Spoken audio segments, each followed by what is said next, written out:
নমস্কার। এই মুহূর্তের বিশেষ গুরুত্বপূর্ণ খবর। উত্তরবঙ্গ থেকে শুরু করে দক্ষিণবঙ্গে একাধিক মন্ত্রীর বিধানসভায় পিছিয়ে রয়েছে তৃণমূল। সেই তালিকায় রয়েছে কলকাতা এবং বিধাননগরের মন্ত্রীর কেন্দ্রেও। কেন হার? এক একজনের এক এক রকম যুক্তি।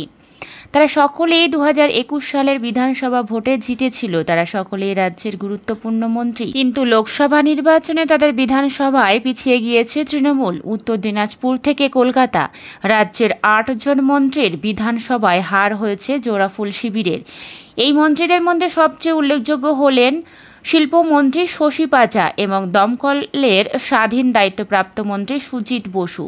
রাজ্যের শিল্পমন্ত্রী শশীর বিধানসভা কেন্দ্র শ্যামপুকুরে এগিয়ে রয়েছে বিজেপি। শ্যামপুকুর পরে উত্তর কলকাতা লোকসভা কেন্দ্রের মধ্যে যে কেন্দ্রটি নিয়ে এবার বিশেষ আগ্রহ তৈরি হয়েছিল।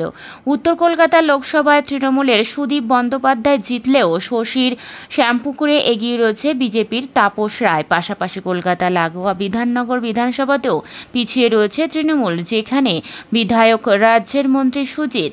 বিধাননগর বারাসাত লোকসভার মধ্যে অন্তর্গত। বারাসাত লোকসভা থেকে নির্বাচিত হয়েছেন কাকলি ঘোষ দস্তিদার। তিনি ওই কেন্দ্রে এই নিয়ে টানা 4 বার জিতলেন, কিন্তু কাকলি লোকসভায় জিতলেও অগ্নি নির্বাপন দপ্তরের স্বাধীন দায়িত্বপ্রাপ্ত মন্ত্রী সুজিতের বিধানসভা কেন্দ্রে তৃণমূল 11,000 ভোটে পিছিয়ে।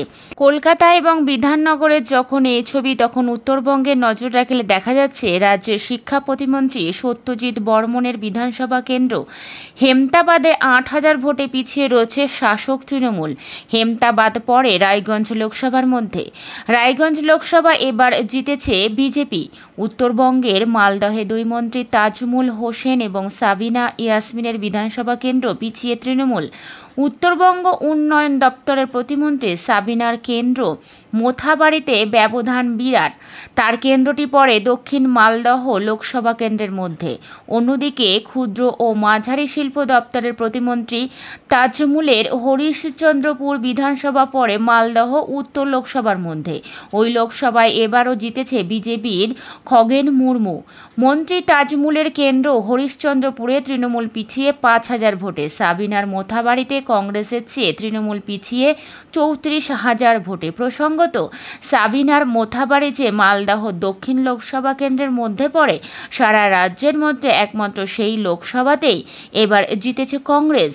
কৃষ্ণনগর লোকসভায় এবারও জিতেছে তৃণমূলের মহামৈত্র, কিন্তু দেখা যাচ্ছে কৃষ্ণনগর দক্ষিণ বিধানসভায় তৃণমূল তথা মহুয়া পিছিয়ে রয়েছে 9,000 ভোটে।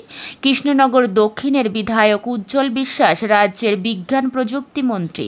পূর্ব মেদিনীপুর জেলার 2 মন্ত্রী অখিল গিরি এবং বিপ্লব রায় চৌধুরীর বিধানসভাতেও পিছিয়ে রয়েছে তৃণমূল।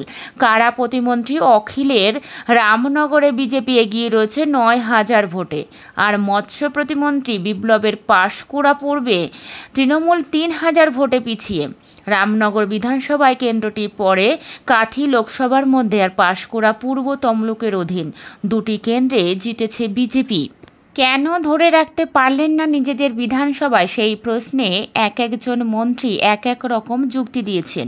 হেমতাবাদে সত্যজিৎ সরাসরি বলেছেন, আমাদের জেলা পরিষদের সভাপতিকে নিয়ে বিস্তর ক্ষোভ রয়েছে। এসসি সংরক্ষিত পদে এসটিকে বসিয়ে দেওয়া হয়েছে, সেই ক্ষোভের কারণে রাজবংশী ভোট আমরা পাইনি। আবার মোথাবাড়ি সাবিনার বক্তব্য, লোকসভায় যা ফল হয়েছে বিধানসভায় তা হবে না, কিন্তু লোকসভায় এমন ফল কেন? সাবিনা বলেন, ভোটের 2 দিন আগে সংখ্যালঘু ভোটের মন বদল হয়ে গিয়েছিল, কিন্তু কোথাও দিদি বা তৃণমূলের বিরুদ্ধে ক্ষোভ নেই। মালদহের দক্ষিণে কংগ্রেসের পক্ষে কোতোয়ালি বাড়ির আবেগ কাজ করেছে। উল্লেখ্য, মালদহ দক্ষিণে জয়ী কংগ্রেসের প্রার্থী ঈশা খান চৌধুরী প্রয়াত গনি খান চৌধুরীর ভাইপো। গনি পরিবারকে ঘিরে মালদহে আবেগ রয়েছে, সাবিনা সেই যুক্তি দিয়েছেন। আর কৃষ্ণনগর দক্ষিণের বিধায়ক তথা রাজ্যের মন্ত্রী উজ্জ্বলের বক্তব্য, আগের লোকসভাতেও কৃষ্ণনগর দক্ষিণে আমরা পিছিয়ে ছিলাম, সেসব মেরামত করেই আমরা বিধানসভায় জিততে হয়েছে।